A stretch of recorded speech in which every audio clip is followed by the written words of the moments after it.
ऐसन बरतिया के कवनो ना जोड़ा तब परे तैले हाथी घोड़ा। अरे सखी अरे दुल्हन के करिए लगता हो ऐसन बरतिया के कवनो ना जोड़ा भूतवा परे तैले हाथी घोड़ा। सबसे हट के तो इनका चाल ढाल है तेरा दुल्हा कमाल है सबे के बोले जय माल है और दुल्हा कमाल है हीरो है हीरो। बोला बोला देवघर वाले बाबा की।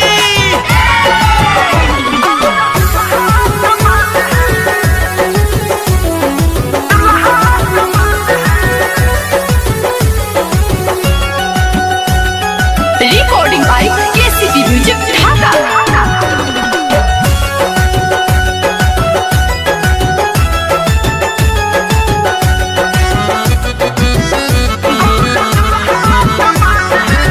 नहीं फॉर्च्यूनर ना टाटा सफारी बा बस के कह के आइल सवारी बा।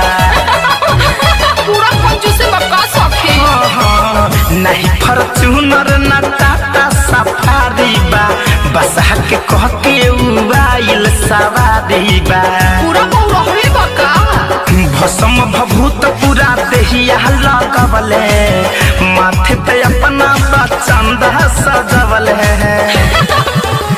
बड़ा सुनर सुनर लटराउन कर बाल है छाया दुल्हा कमाल है भले सबे के बोले जय माल है चोर दुल्हा कमाल है।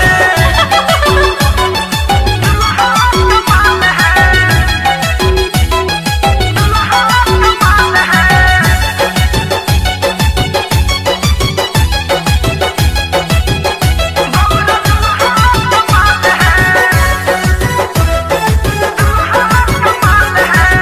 केहू के लागे नहीं उनका नजरिया हो दुल्हा तोहार लागे कजर से करिया हो।